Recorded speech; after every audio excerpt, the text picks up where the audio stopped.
Hello， 大家好，我是大林。今天我们来讲最接近神的男人——尼古拉·特斯拉。特斯拉是被认为有史以来最具有开创性和神秘性的人物之一。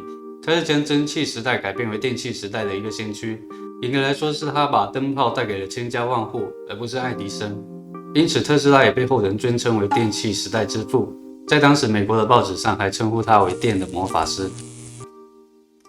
但是在1943年1月7日这一天，特斯拉在纽约客酒店3327房离奇去世了，享年86岁。在发现他的尸体后，短短的几个小时内，特斯拉用一生撰写的手稿笔记也跟着他的生命一起消失。有传言说是被美国政府收走了。为什么美国政府对他的内容有那么大的兴趣呢？这就得从他戏剧性的一生开始说起。关于特斯拉的父亲是一个东正教的神父，是一个神职人员，而他的母亲也是一个天才来的。他拥有超强的记忆力，但是他没有接受过正规的教育。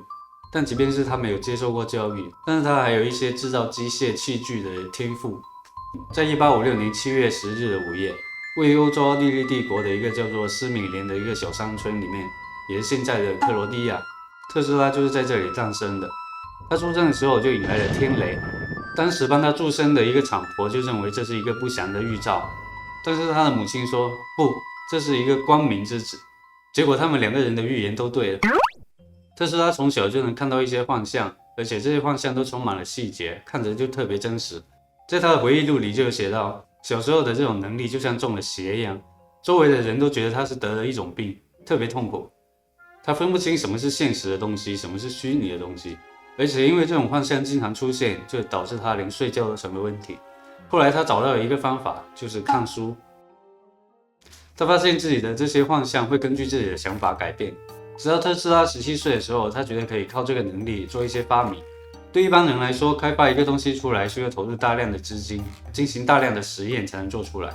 但特斯拉就不用，他只要在脑子里面想就行了，不需要任何的模型图纸，而且做出来的东西都跟他自己想的一模一样，没有任何差别。所以说他的脑子里面就自带了一个很完美的实验室。基于他有这种特殊的能力，特斯拉也很快的就得到了赏识。在16岁的时候，他来到爱迪生在巴黎开的一个分公司里面当工程师。经过2年的工作，他就得到了管理层的赏识，被安排到美国爱迪生公司的总部去上班。在那里，他就见到了爱迪生。一开始，爱迪生还是特斯拉的偶像，他以为爱迪生跟自己有一样的梦想，就是改变世界。于是特斯拉就跟爱迪生讲自己从大学就开始研究的交流电项目。因为在当时各种电器都是用直流电的，爱迪生的发明都是以直流电为主，但直流电存在一些弊端，他没办法做到远程传输电力，只能是哪个地方又用电，就在那里建一个发电厂。但是发电厂需要很多资金才能建造，通常也只有那些贵族或者工厂才能建得起。而直流电就能解决这些问题，只要建一个发电厂，就能供千家万户使用。但是爱迪生并没有看上他的项目，主要是因为以前就有人研究交流电了。但是当时的技术并不是很成熟，就用不了。尽管特斯拉费尽心思的讲了一大堆，但是爱迪生一点都不 care， 还对特斯拉说：“你有时间搞这些东西，还不如帮公司改进一下直流电的电机。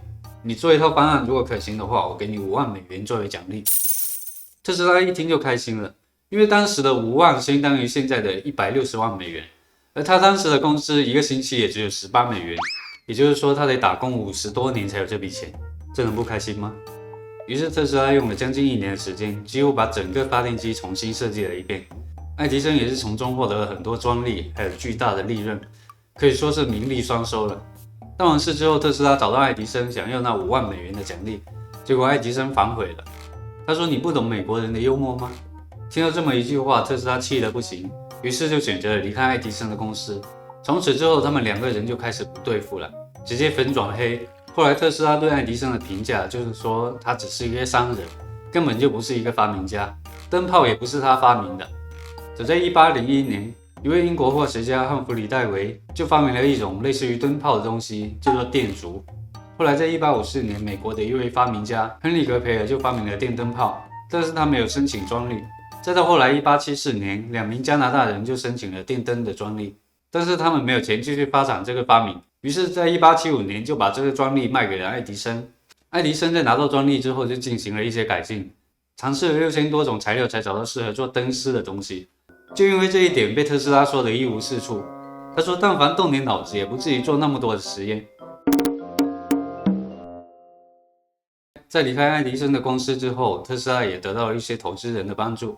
有了钱之后，特斯拉就开始推广自己的交流电，做了很多公开演讲。隐式交流电也能用来点亮灯泡，而且不用大家花那么多钱去建一个发电厂，所有人都可以使用。这一番操作下来，就触及到了爱迪生的利益。这时爱迪生就不乐意了，他想我得整一下特斯拉，于是开始在报纸上制造舆论，传播一些关于交流电的各种风险，比方说会把人电死或者引起火灾，甚至在一次公开的演讲中还展示了用交流电电死一头大象，就是说你们看，交流电这么危险，连大象都能电死，你们还敢用吗？做到这种程度，爱迪生觉得还不够，爱迪生还给政府建议用交流电给犯人执行死刑，说电刑能让犯人瞬间毙命，为此还专门发明了一台电椅送给联邦政府。但在第一次使用的时候，犯人足足被电了3次，一共经历了10几分钟才去世，那给犯人痛苦的呀。反正不管怎么说，爱迪生就想整一下特斯拉。当特斯拉看到这种情况的时候，也不惯着他，说你跟我玩电是吧？于是他就做了一些公开的表演，比方说让电穿过自己的身体，然后点亮手上的灯泡，甚至把电拿来洗澡用。还有关于爱迪生做了电椅这件事情，他的电椅呢是2000伏特，而特斯拉就发明了一个叫做特斯拉电圈的东西，有25万伏特，他就让这25万伏特的电直接穿过自己的身体，身上还冒着火花，但他还是没有任何问题。他说只要控制得当，交流电是非常安全的，因此特斯拉就名声大噪，也就有了后来电的魔法师这个称号。尽管特斯拉在当时那么出名，但现在却无人问津。我们讲特斯拉，更多想到的是造汽车火箭的那个，都不会想到曾经有这么一个大人物在。为什么会这样呢？有人就说可能是特斯拉后来的发明太过离奇了。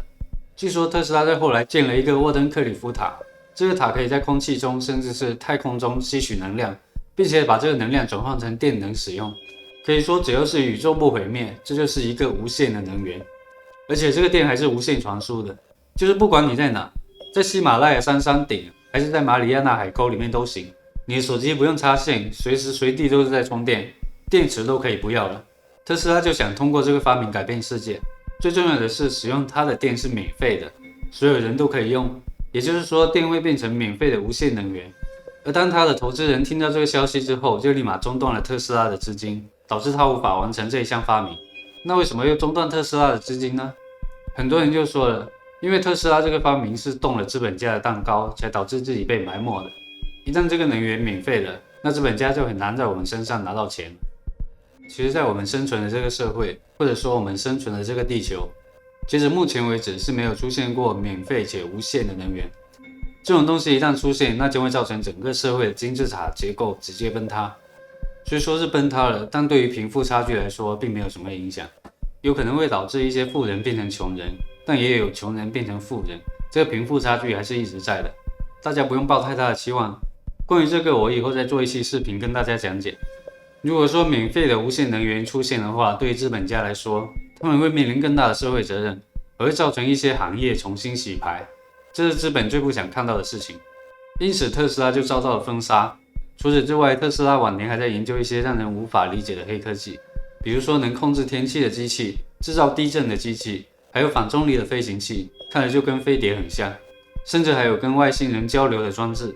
直到他去世后，人们才从他生前的资料中发现他的才华。但发现归发现，我们目前却造不出特斯拉想的东西，只能是期待下一个特斯拉早点到来吧。那么今天的视频就先讲到这，喜欢我的视频内容的话，记得点个订阅哦。